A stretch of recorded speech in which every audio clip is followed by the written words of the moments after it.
Sir, ತುಮಕೂರಲ್ಲಿ CM ನಿರ್ಣಯ ನಡೆದಿದೆ, ಅದಕ್ಕೆ ಸಾಧನೆ ಸಮಾವೇಶ ಮಾಡ್ತಾ ಇದ್ದೀವಿ. ಸಾಧನಾ ಸಮಾವೇಶ ಸರ್ಕಾರ ಯಾವ ಪುರುಷಾರ್ಥಕ್ಕೆ ಮಾಡ್ತಾ ಇದ್ದಾರೆ ನನಗಂತೂ ಅರ್ಥ ಆಗ್ತಾ ಇಲ್ಲ. ಜನಸಾಮಾನ್ಯರು ವಿರೋಧ ಪಕ್ಷದವ್ರಿಗಿಂತ ಹೆಚ್ಚಾಗಿ ಪ್ರಶ್ನೆ ಮಾಡುವಂತದ್ದಾಗಿದೆ. ಈಗ ಬೆಳಗ್ಗೆಯಿಂದ ನಾವು ಮಾಧ್ಯಮದಲ್ಲಿ ಸುದ್ದಿ ನೋಡ್ತಾ ಇದ್ದೀವಿ. ಸಾರಿಗೆ ಇಲಾಖೆ ಯಾವ ರೀತಿ ಇನ್ಎಫಿಷಿಯಂಟ್ ಆಗಿ ಕೆಲಸ ಮಾಡ್ತಾ ಇದೆ ಅನ್ನೋದು ನೋಡ್ತಾ ಇದ್ದೀವಿ. ಅಲ್ಲಿ ಇರ್ತಕ್ಕಂಥ ಕಾರ್ಮಿಕರಿಗೆ ಮತ್ತೆ ಅಲ್ಲೇನು ಇಷ್ಟು ವರ್ಷಗಳ ಕಾಲ ಕೆಲಸ ಮಾಡ್ಕೊಂಡ್ ಬಂದಿದ್ದಾರೆ, ಅರಿಯರ್ಸ್ಗಳು ಕೋಟ್ಯಾಂತರ ರೂಪಾಯಿ ಬಾಕಿ ಉಳಿಸ್ಕೊಂಡು ಕೊನೆಗೆ 16 ಬಾರಿ ಸಂಧಾನ ಸಭೆ ಅಂತ ಮಾಡಿ ಬಹುಶಃ 11ನೇ ಸಂಧಾನ ಸಭೆ ಮಾಡಿರ್ಬೇಕು.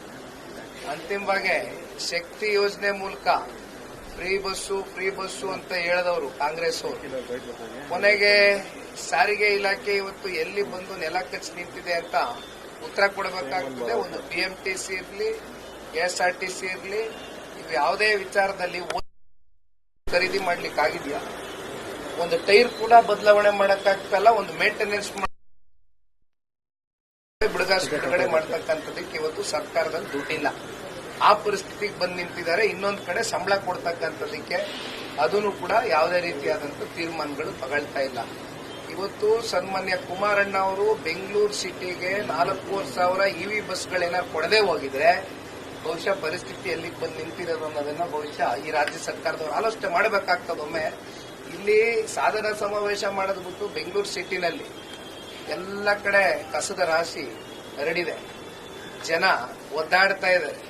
ಇದರಿಂದ ರೋಗಗಳು ಹರಡ್ತಾ ಇದೆ.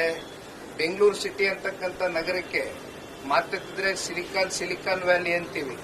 ಸಿಲಿಕಾನ್ ವ್ಯಾಲಿ ಆಗಿ ಉಳಿದಿಲ್ಲ. ಇವತ್ತು ಗಾರ್ಬೇಜ್ ನಗರ ಆಗಿ ಪರಿವರ್ತನೆ ಆಗ್ಬಿಟ್ಟಿದೆ ಬೆಂಗಳೂರು ನಗರ. ಇವೆಲ್ಲ ಮುಂದಿಟ್ಕೊಂಡು ಇವತ್ತು ಸಾಧನಾ ಸಮಾವೇಶ ಮಾಡ್ತಾ ಇದಾರ ನನಗಂತೂ ಅರ್ಥ ಆಗ್ತಾ ಇದೆ. ಏನೋ ಪತ್ರಿಕೆಗಳಲ್ಲಿ ಮಾಧ್ಯಮಗಳಲ್ಲಿ ದೊಡ್ಡ ಜಾಹೀರಾತುಗಳು ಕೊಟ್ಕೊಂಡು ನಾನು ಮೊದಲನೇ ಬಾರಿ 5 ವರ್ಷ 4 ದಿನ ಮುಖ್ಯಮಂತ್ರಿಯಾಗಿ ಕೆಲಸ ಮಾಡಿದ್ದೆ, ಈಗ ದಿವಂಗತ ದೇವರಾಜ ಅರಸು ಅವರ ಮುಖ್ಯಮಂತ್ರಿ ಏನು ಬಹಳ ವರ್ಷಗಳು ರಾಜ್ಯದಲ್ಲಿ ಆಗಿದ್ರು, ಅವ್ರನ್ನೂ ಕೂಡ ಬೀಟ್ ಮಾಡಿ ನಾನು ಒಂದ್ ಹೆಜ್ಜೆ ಮುಂದೆ ಹೋಗ್ಬಿಟ್ಟಿದ್ದೀನಿ, ಚಾಂಪಿಯನ್ ಲೀಡರ್ ಅಂತ ಮಾನ್ಯ ಮುಖ್ಯಮಂತ್ರಿಗಳೇನು ಪ್ರೊಜೆಕ್ಟ್ ಮಾಡ್ಕೊಳ್ತಾರೆ.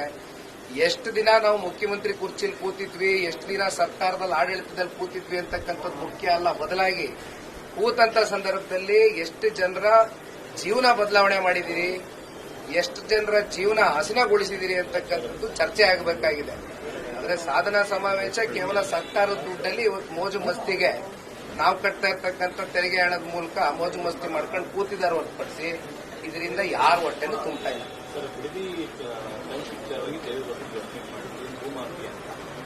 ಡಿಕೆ ಶಿವಕುಮಾರ್ ದೇವೇಗೌಡರ ಕುಟುಂಬದವರೇ ಭೂಮಾಫಿಯಾ ಮಾಡೋದು, ಅವರೇ ಅವರು ರಿಯಲ್ ಎಸ್ಟೇಟ್ ಮಾಡ್ತಾರೆ. ಚರ್ಚೆಗೆ ನಾನು ನಡಿಬೇಕಾದ್ರೆ ಒಂದು ಕೆಲಸ ಮಾಡಿ, ನಾವು ಎಲ್ಲೆಲ್ಲಿ ಜಮೀನು ಹೊಂದಿದ್ದೀವಿ ತೆಗಿಸ್ಲಿ, ಸರ್ಕಾರ ಅವ್ರದೇ ಅಲ್ವಾ. ಈಗ ಕುಮಾರಣ್ಣ ಅವರು 85ನೇ ಇಸ್ವಿನಲ್ಲಿ ಸಿನಿಮಾ ಹಂಚಿಕೆದಾರರಾಗಿ ಬಂದಂತ ದುಡ್ಡಲ್ಲಿ ಖರೀದಿ ಮಾಡಿದಂತ ಕೇತ್ಗನಹಳ್ಳಿ ಜಮೀನ್ಗೆನೆ ಬಂದು ಮುತ್ಗೋಲ್ ಹಾಕೊಂಡು SIT ರಚನೆ ಮಾಡಿ ಯಾವ ರೀತಿ ತನಿಖೆ ಮಾಡಿ ಎಲ್ಲರೂ ಆಗೋಗಿದೆ. SIT ಅಂತಕ್ಕಂಥದ್ದು ಇವತ್ತು ಒಂದು ರೀತಿ ಪಾಪ ಇಂಡಿಪೆಂಡೆಂಟ್ ಬಾಡಿಯ ಕೆಲಸ ಮಾಡಬೇಕು, ಬೇಕಾದವ್ರ ಮೇಲೆ ರಾಜಕೀಯ ದ್ವೇಷಕ್ಕೆ ಯಾವ ರೀತಿ ಮಾಡ್ಕೊಂಡು ಹೊರಡ್ಲಿ, ಅದೆಲ್ಲ ಇರಲಿ ಒಂದು ಭಾಗ. ಆದ್ರೆ ಬಂದು ಕುಮಾರಣ್ಣ ಅವರು ಬಹಳ ಸ್ಪಷ್ಟವಾಗಿ ಪ್ರೆಸ್ ಮೀಟ್ ಅಲ್ಲಿ ಹೇಳಿದ್ದಾರೆ, ಅವರು ಮೊದಲನೇ ಬಾರಿ ಮುಖ್ಯಮಂತ್ರಿ ಆಗಿದ್ದಾಗ ಕುಮಾರಣ್ಣ ಅವರು 4 ಭಾಗದಲ್ಲಿ ಬೆಂಗಳೂರು ನಗರ ಬಹಳ ದೊಡ್ಡದಾಗಿ ಬೆಳೀತಾ ಇದೆ, ಉಪನಗರಗಳಾಗಿ ಪರಿವರ್ತನೆ ಆಗಬೇಕು. ಬೆಂಗಳೂರು ನಗರ ಬೆಳೀತಾ ಇರೋದ್ರಿಂದ ಜನರ ಪಾಪ್ಯುಲೇಷನ್ ಜಾಸ್ತಿ ಆಗ್ತಾ ಇದೆ.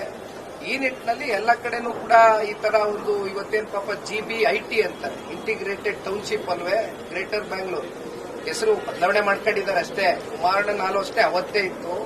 ಆದ್ರೆ ರೈತರು ಬಂದು ಕುಮಾರಣ್ಣನ ಹತ್ರ ಕೃಷ್ಣ ಕಚೇರಿಗೆ ಇಲ್ಲ ಬೇಡ ಇದನ್ನ ಕೈ ಬಿಡಿ ಅಂತ ಇದ್ದಂಗೆ ಕುಮಾರಣ್ಣ ಅವರು ಅವ್ರಿಗೆ ಗೌರವ ಕೊಟ್ಟು ಆ ಸಂಧಾನ ಸಭೆಯನ್ನು ನಡೀತಾ ಅವತ್ತು ರೈತರ ಜೊತೆ ಗೌರವಿತ್ವಾಗಿ ನಡ್ಕೊಂಡು. ಆದ್ರೆ ಇವತ್ತೇನು ಮಾಡ್ತಾ ಇದ್ದಾರೆ, ಅಲ್ಲಿರ್ತಕ್ಕಂಥ ಸಣ್ಣ ರೈತರ ಗತಿ ಏನು, ಅಲ್ಲಿ ಯಾಕೆ ಭೂ ಮಾಫಿಯಾ ಅಂತ ಕುಮಾರಣ್ಣ ಅವರು ಹೇಳ್ತಾ ಇದ್ದಾರೆ. ಇಲ್ಲಿ ರಿಯಲ್ ಎಸ್ಟೇಟು ದಂಧೆಕೋರರು, ಕಮಿಷನ್ ಏಜೆಂಟ್ಗಳು, ಇಲ್ಲಿ ಮುಂದೊಂದು ದಿನ ಅಕ್ವಿಸಿಷನ್ ಆಗೋಗುತ್ತೆ, 10 ರೂಪಾಯಿ ಕೊಟ್ಟಿದ್ದು 1000 ರೂಪಾಯಿ ಸಿಗುತ್ತೆ ಅಂತಕ್ಕಂಥದ್ದು ಒಳಗಡೆ ಈಗ ನಡೆಸ್ತಾ ಇದಾರಲ್ಲ ಬೆಂಗಳೂರು ಉಸ್ತುವಾರಿ ಮಂತ್ರಿಗಳು, ಅವರ ಪಟಾಳಂಗಳು, ಯಾರ್ಯಾರ್ದೋ ಬೇನಾಮಿ ಹೆಸರುಗಳಲ್ಲಿ ಹಾಕೊಂಡು ಕೂತಿದಾರಲ್ಲ ಬೇಲಿ, ಇದು ಕುಮಾರಸ್ವಾಮಿ ಅವ್ರ ಕುಟುಂಬಕ್ಕೆ ಅನ್ವಯ ಆಗಲ್ಲ. ಆ ತರ ಯಾವ್ದಾದ್ರು ಒಂದಿದ್ರೆ ತೋರಿಸ್ಲಿ, ತಲೆ ಬಾಗ್ಬಿಡ್ತೀವಿ ನಾವು. ಅಲ್ಲಿ ಇರ್ತಕ್ಕಂಥ ಹೇಳೋಣ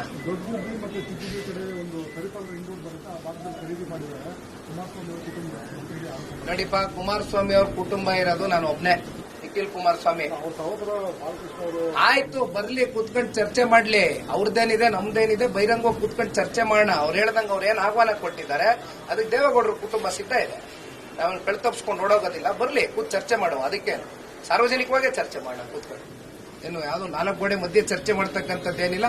ಸಿಯಣ್ಣ, ಒಂದು ಇಲ್ಲಿ ಬೇಸರ ಆಗ್ತಕ್ಕಂಥದ್ದಿಷ್ಟೇ, ನಾವು ಕೆಂಚಗಾರನಹಳ್ಳಿ, ಬೈರ್ಮಂಗ್ಲ ಈ ಭಾಗದಲ್ಲೆಲ್ಲ ಓಡಾಡ್ಕೊಂಡು ಬಂದಿರೋರೆ ಹುಡುಗರುಗಳು, ನಾವೆಲ್ಲ ನೋಡಿ ಬೆಳೆದಿರ್ತಕ್ಕಂಥವ್ರೆ. ಯಾಕೆಂದ್ರೆ ನಮ್ಮ ಜಿಲ್ಲೆ, ನಮ್ಮನ್ನ ರಾಜಕೀಯವಾಗಿ ಬೆಳೆಸಿರ್ತಕ್ಕಂಥ ಜನ. ಅಲ್ಲಿ ಏನಾಗಿದೆ, ಈಗ ಎಕರೆ ಗಟ್ಟಲೆ ಇಟ್ಕೊಂಡಿರೋರಿಗೆ ಕಾಂಪನ್ಸೇಷನ್ ಸಿಗ್ತದೆ, 2 ಕೋಟಿ 2.25 ಕೋಟಿ ಅಂತ ಹೇಳಿದಾರೆ. ಅವರೆಲ್ಲ ತಗೊಂಡು ಹೊಟ್ಟೈತಾರೆ. ಅಲ್ಲಿ ಹೈನುಗಾರಿಕೆ ಮಾಡ್ತಕ್ಕಂಥವ್ರು, ಸಣ್ಣ ಪುಟ್ಟ ಹಸುನೋ ಕರಾನೋ ಮೇಕೆನೋ ಸಾಕೊಂಡು ಜೀವನ ಸಾಗಿಸ್ತಾ ಇರ್ತಕ್ಕಂಥವ್ರು ಬಹಳ ಜನ ಇದ್ದಾರೆ. ರೈತ ಕುಟುಂಬಗಳು ಗುಂಟೆ ಲೆಕ್ಕದಲ್ಲಿ ಇಟ್ಕೊಂಡು ಜಮೀನು ಜೀವನ ಮಾಡ್ತಾವ್ರೆ. ಅವ್ರು ಗುಂಟೆ ಲೆಕ್ಕದಲ್ಲಿ ನೀವು ಏನೋ ಎಕರೆ ಲೆಕ್ಕದಲ್ಲಿ ನೀವು 2 ಕೋಟಿ ಕೊಟ್ರೆ ಎತ್ಕೊಂಡು ಇಲ್ಲೆಲ್ಲ ಬೆಂಗಳೂರಿಗೆ ಬರ್ಬೋದು. ಗುಂಟೆ ಲೆಕ್ಕದವ್ರು ಕೊಟ್ರೆ ದುಡ್ಡು ಎಲ್ಲಿಂದ ಬರ್ತಾರ? ಅವ್ರು ಏನ್ ಇಲ್ಲಿ ವಾಚ್ಮೆನ್ ಕೆಲಸ ಮಾಡ್ಬೇಕಾ? ಇಲ್ಲಿ ಯಾವ್ದೋ ಹೋಟ್ಲಲ್ಲಿ ಈ ತಟ್ಟೆ ತೊಳಿಬೇಕಾ ರೈತರು ಬಂದು? ಏನೋ ಗೌರವಯುತವಾಗಿ ಬದುಕ್ತಾವ್ರೆ ಹಳ್ಳಿಗಳಲ್ಲಿ. ಬಿಡ್ಬಿಡ್ಲಿ ಗೌರವವಾಗಿ ಬದುಕೋದಕ್ಕೆ. ಒಕ್ಲೆಪ್ಸೋದ್ ಬೇಡ ರೈತರನ್ನ.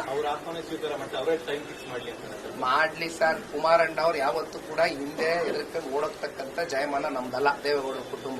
ಬರ್ಲಿ, ಕುತ್ಕೊಂಡು ಚರ್ಚೆ ಮಾಡೋಣ. ಅದೆಲ್ಲ ಯಾರ್ಯಾರು ಜಮೀನ್ ಮಾಡವ್ರೆ, ಭೂಮಿ ಮಾಡವ್ರೆ, ಜಗತ್ತಿಗೆ ಜೈರಾಗಿ ಚರ್ಚೆ ಮಾಡಿ. ಹೆಚ್ಚಿನ ವಿಡಿಯೋಗಳಿಗೆ ಪ್ರತಿಧ್ವನಿ ಯೂಟ್ಯೂಬ್ ಚಾನೆಲ್ ಸಬ್ಸ್ಕ್ರೈಬ್ ಮಾಡಿ, ಬೆಲ್ ಐಕಾನ್ ಕ್ಲಿಕ್ ಮಾಡಿ.